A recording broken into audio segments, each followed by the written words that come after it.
Welcome to the channel English Epics. I noticed that my palms were sweaty when I grabbed the door handle. Nervously pulling the door open, I entered an amazingly bright, modern, and bustling establishment. Taking another step, I heard a chair to my left scrape against the tiled floor, almost like nails on a chalkboard, only much louder. I turned to look in that direction. I saw a flash and felt a very hot and heavy object slam into my chest. I stumbled backward but remained standing, trying to grasp the situation I had stumbled into. I recognized Harold Blake's grim face above the barrel of the gun he held pointed at my chest. The size of the barrel made it clear that he was armed, with something much larger than the .22 caliber I had expected to see. He was yelling at me, but I couldn't understand him because of the ringing in my ears. Although I couldn't make out his words, I easily deciphered his intentions. It was clear he was completely unhinged. He raised the gun slightly higher and took a step toward me, a disgusting smirk forming on his face. Then it vanished. Not just the smirk, but his entire face. "Oh my God, Dave, you've been shot," Les Williams exclaimed, quickly approaching and carefully lowering me onto a comfortable chair. Les was my wife's cousin's husband. He worked as a detective in the local police and was a decent guy. Now I liked him even more, as Harold Blake lay on the floor with his eyes wide open but unseeing. Les was a big guy, and he really landed a solid right cross on Blake's ugly face. Les started grabbing paper napkins and pressing them against my chest, shouting at the bartender to call an ambulance. I felt very lightheaded. My butt started sliding off the wooden chair. The man sitting next to Les picked me up under the arms and gently lowered me to the floor. I heard Les say quietly to another man, "Better get that damn ambulance here quick, or they'll take Dave straight to the morgue." "Thanks for the support," I managed to say before losing consciousness. At some point, I started coming to. It wasn't hard to recognize the smells and sounds of the hospital. The drowsiness was intense, and my chest hurt like never before. I could hear voices, so I decided not to open my eyes yet and listen to what they were saying. "Mom, who the hell is this Harold Blake?" demanded my daughter Serena. "I know he works at your company, but why did he shoot Dad? Did you or Dad have problems with him? He's been bothering me ever since I went to that seminar in Las Vegas 2 weeks ago," replied Shannon, my loving wife. "I had no idea he was so unstable." "That's not much of an explanation," Serena retorted. "Why was he bothering you after the trip? You told me you had a great time with Janice Long and the new girl from accounting. Why the hell did that miserable bastard shoot Dad? You're not telling me everything, are you? Do you have an affair with that jerk? Are you cheating on Dad? Tell me you're not sleeping with that pathetic freak." Lying in bed and listening, I really hoped Serena meant Blake, not me. Nonetheless, I wouldn't be surprised if Shannon asked Serena which exact freak she was referring to. "Of course not," Shannon insisted. "Blake ended up at the seminar when Bill Lane's wife got so sick that Bill couldn't attend. Blake filled in for him. I didn't even know he was in Vegas until I got back home. If you didn't know he was there, why did he start bothering you?" "What did he want?" "He wanted me to sleep with him. He tried to blackmail me, and I refused to go along with it," Shannon replied. "Mom, your dumb answers are starting to annoy me. Everything you're telling me raises new questions, answers to which I shouldn't have to pry out of you. Dad is lying in a hospital bed after they dug out a .38 caliber bullet from his chest. It barely missed his heart but grazed his lung. He was shot by your coworker, who, as you now claim, was trying to blackmail you for sex. But you're not, giving answers to all the questions that seem perfectly obvious to me. Why, where, when, who, how, and what the hell? Mrs. Grant, my colleague and I would like to ask you a few questions about today's incident. Could you come with us?" a confident female voice asked. "We need to get your testimony to understand the nature of this shootout. I hope the police have better luck than me," Serena muttered under her breath as the sound of a closing door echoed. "Dad, please tell me everything will be okay. Mom and I will be lost without you." I cautiously opened one eye and saw Serena sitting alone, her face buried in her hands. She seemed to be trying to hold back tears.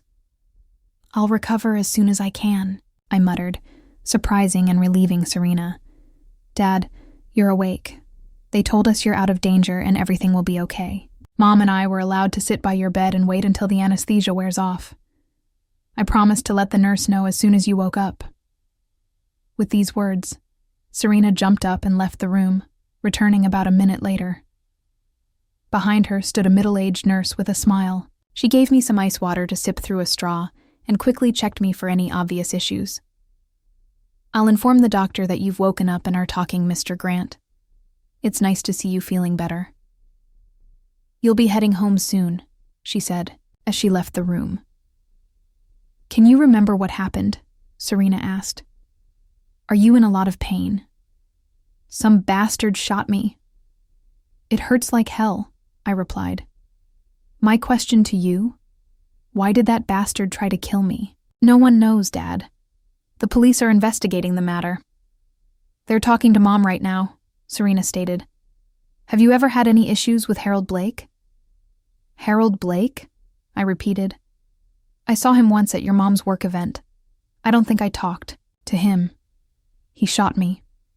He shot you in the chest with a .38 caliber pistol. The bullet missed your heart, but grazed your lung. He was about to shoot again, but thankfully, Les Williams was at the bar. He knocked Blake out before he could pull the trigger again. You're lucky Les was there." "Yeah, I'm damn lucky," I sarcastically agreed. "Was your mom upset when she found out I'd been shot?" "Are you kidding? She was devastated. I had to drive her here and she cried the whole way," Serena replied. "Why are you asking about this? You know Mom loves you. Is there something going on that I don't know about?" "It seems like a lot is happening that none of us knows about," I replied. "The obvious question is, why did that idiot try to kill me?" The second and almost equally important question is also obvious. Does your mother have anything to do with why that jerk shot me? She insists he was trying to blackmail her into having sex with him, Serena stated. She didn't mention that he had power over her to make him think she'd give in.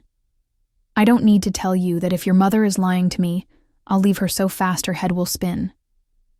I've been faithful our entire marriage and won't tolerate your mother cheating, I said, firmly. You've never hidden your feelings about loyalty, Dad. Mom knows how you feel, and I don't think she'd ever betray you. You know how great Mom still looks.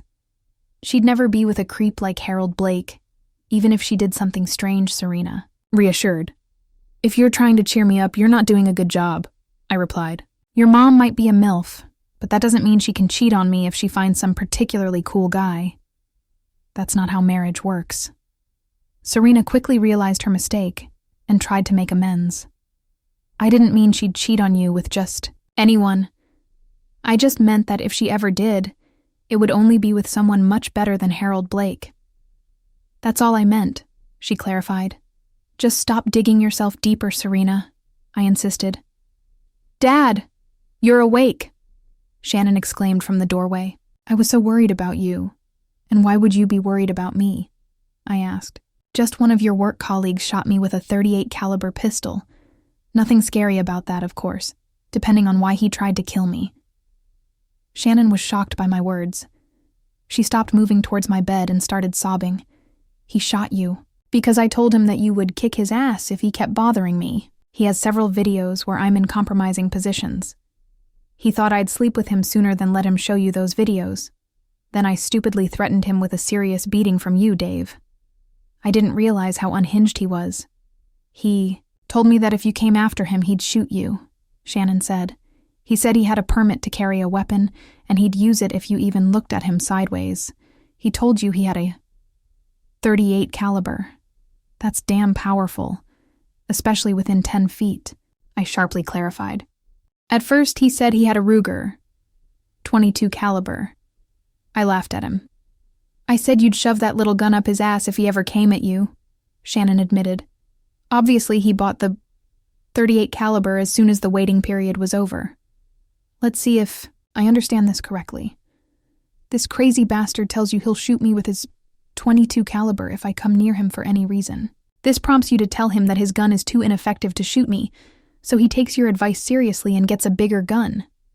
Why did you threaten him without telling me? Why did you advise him to get a bigger gun? I growled.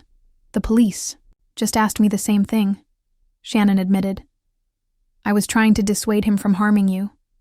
I thought by telling him how big and strong you are, he'd back off. I didn't expect him to buy a bigger gun. You know I would never intentionally provoke someone to shoot you. And yet, that's exactly what you did, Mom, Serena interjected. You still haven't told us what incriminating videos he had and how he got them. What the hell did you do, Mom? The new girl who went with us to the seminar was younger and much more free-spirited than Janice and me. It was very hot in Vegas, and she had friends who were members of a private club. She kept asking us to go with her to the club. One of the perks was using a beautiful Olympic-sized pool. I'm not going to ask any more questions, Mom, Serena declared. Obviously, there's a lot more to this story. It was a private club where members and guests went naked, or at least topless. It's embarrassing to admit, but Janice and I agreed to go there after our seminar ended. At first, we were very nervous, but after about half an hour or so, we felt that being topless in front of other people was natural. I didn't know, but Harold Blake had a friend in the club. There were rules against taking photos or videos, but he clearly broke them. He secretly filmed Janice and me topless. When we returned from Vegas, he sent me copies by email and said he would send them to Dave, Mom, Dad, and anyone else whose addresses he could get. Janice said he did the same thing to her. He wrote the email in a way that made it seem like we had sex multiple times in Vegas. He just wanted it to happen again. That's why I didn't show it to you, Dave. I was afraid you'd think it was true. It's not. I would never cheat on you. I was shocked by Shannon's explanation of the events in Vegas that led to me getting shot. How could I have been so naive? Sweat began to drip from my forehead. I'm sorry, but I must ask both of you to leave, announced a tall stranger entering the room. I allowed you to sit with your husband and father, thinking he would wake up in a friendly atmosphere. I didn't expect him to be under such stress as he is now. If his recovery goes as I sense, you should be able to take him home in a day or two. It's fortunate that the bullet followed the trajectory it did. Of course, Dr. Rains, Serena replied, getting up and guiding her mother to the door. The guy, apparently a doctor, examined my wound, but I fell asleep before he finished the examination. When I woke up next, there was a police officer and a man in plain clothes in the room. The officer nodded when he saw that I had opened my eyes. Mr. Bell, I'm Officer Hastings, and this is Detective Allen. We would like to ask you a few questions about the events that led to your surgery. Are you feeling well enough to talk to us? We'll try to be brief. Actually, I know very little, but I'll answer your questions as best as I can, I replied. Perhaps it would be quicker if you just told us what happened, Detective Allen suggested. I recounted everything I remembered from the moment I opened the door to the pub until I woke up in the hospital bed. Did you have any interaction with Harold Blake before he shot you? The detective asked. When I shook my head, he inquired, Have you read the emails he sent to your wife? She told us that you're not savvy with computers and don't even know the password. This detective made it easier for me by throwing softballs at me. Shannon is right. I'm not tech savvy, and she never told me any of her passwords. Did he send her something via email, indicating that he was planning to shoot me? I can't discuss what we've learned so far. We're just trying to piece together all the puzzle pieces, Allen replied, then asked a few more questions about how I interacted with Blake. I told him that I had seen him once at one of Shannon's company events and never spoke to him. As far as I remember, Shannon never mentioned his name. They seemed satisfied and soon left me alone with my thoughts. I really messed everything up. It was obvious. Shannon said she never slept with that jerk, and I believed her. She rarely lied, especially about something serious, and she had tells that allowed me to understand if she was distorting the truth. She didn't show them when explaining to Serena and me that Blake wanted a piece of her ass. I should have found time to read all the new emails she received from that jerk before going to his favorite dive bar, expecting that asshole to come at me with a .22 caliber pistol. A person can die from a shot from such a weapon, but the bullet must be very precisely aimed. I had already decided that Blake wasn't going to be surgically accurate and precise when formulating his imagined revenge. Shannon was my whole life.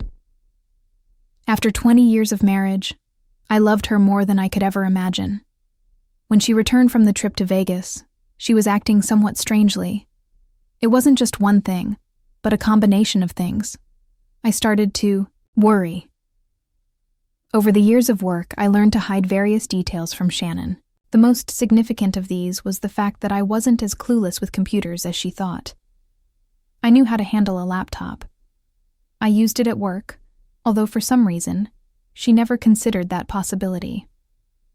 I saw how she checked her email many years ago and memorized her password, which was the date of our anniversary. She had no clue about any of it.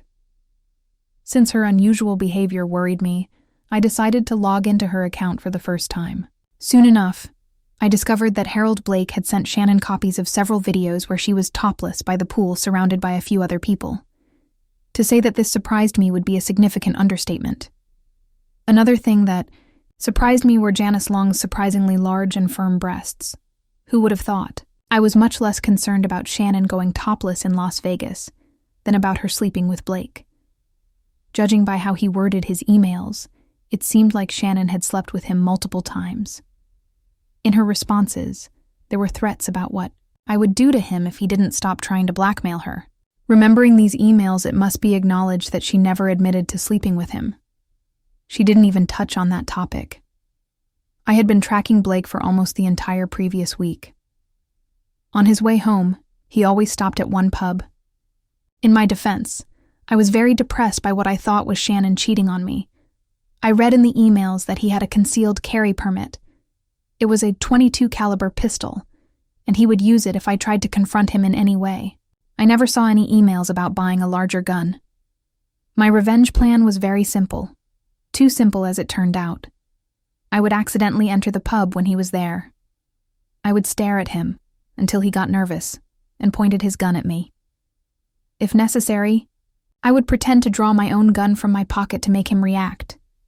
If he just waved the gun around and threatened me, I would have him arrested and get the maximum sentence. If it seemed like he was going to shoot me, I planned to cover my face with my hands and bend down to minimize the chances of getting hit by stray bullets. Looking back, I realized that my assumptions were quite mistaken. The guy indeed had a .38 caliber. He didn't wave the gun around or threaten me. He simply shot me in the chest before I could even try to take cover. I knew I could have died from a .22 caliber shot, but that seemed unlikely.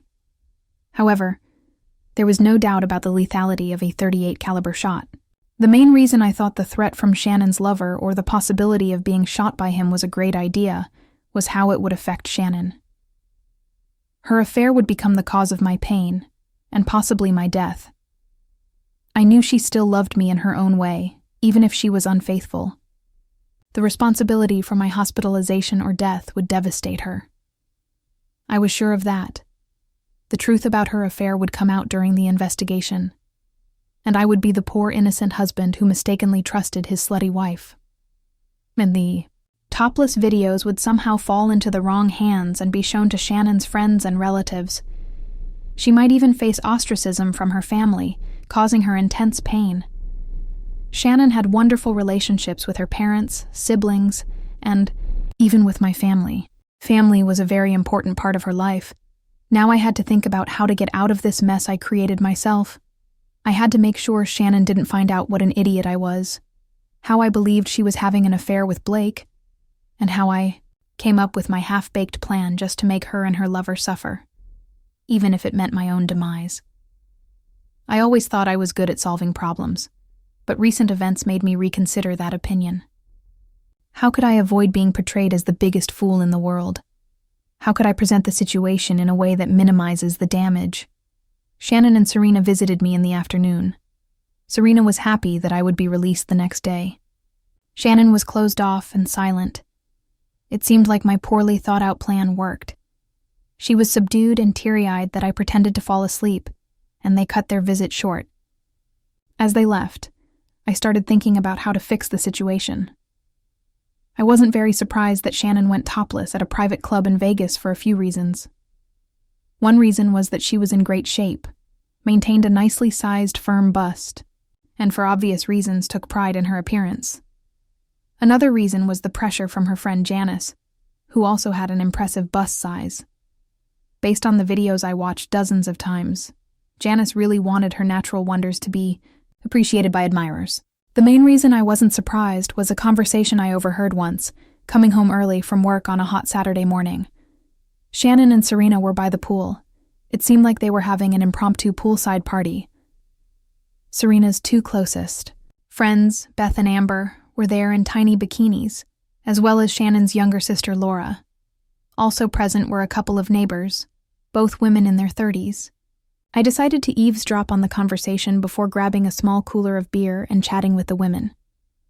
The conversation topic turned out to be very interesting. They were discussing how much they would like to go somewhere far to a beach, where they could go topless without being discovered by relatives, friends, and people they work with. Serena and her two charming friends were the ones talking the most about how fun it would be and how they would never forget this experience. I was very surprised when Shannon and Laura agreed with them and talked about how interesting it would be to behave not at all like typical boring suburban housewives. That conversation I overheard that day by the pool kept ringing in my head as I drifted off to sleep. It seemed like Shannon was a bit of an exhibitionist. It made me wonder if all women were like that, or if it was only characteristic of women, with beautiful figures, confidence, and the means to fulfill those desires. Serena and Shannon picked me up from the hospital to take me home. I was given a list of prescriptions and recipes that needed to be followed. I received instructions on diet and physical exercises for the near future, and promised to regularly visit my family doctor. Shannon helped me into the house, where I was surprised to see most of our close friends and relatives.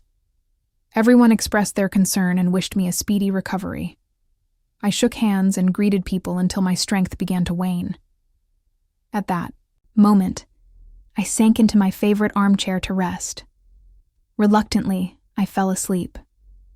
Upon waking up, I briefly listened to the conversation, and what I heard sparked my anger. Essentially, Shannon was being attacked by both her and my family for her misbehavior in Las Vegas.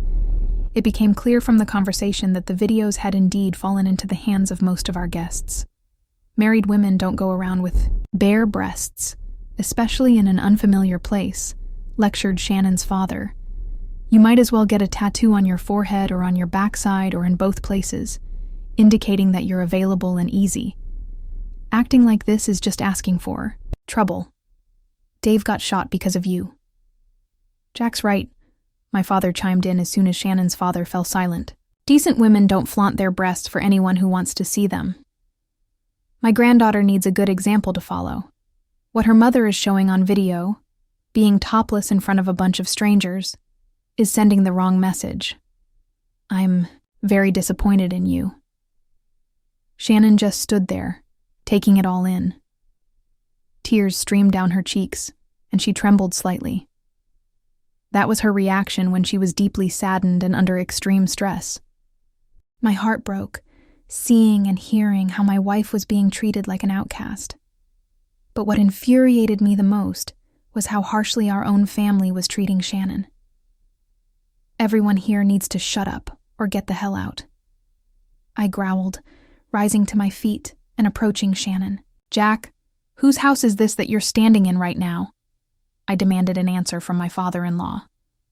Well, it's your house, Dave, Jack replied, not trying to conceal his confusion. Wrong answer, you idiot, I roared.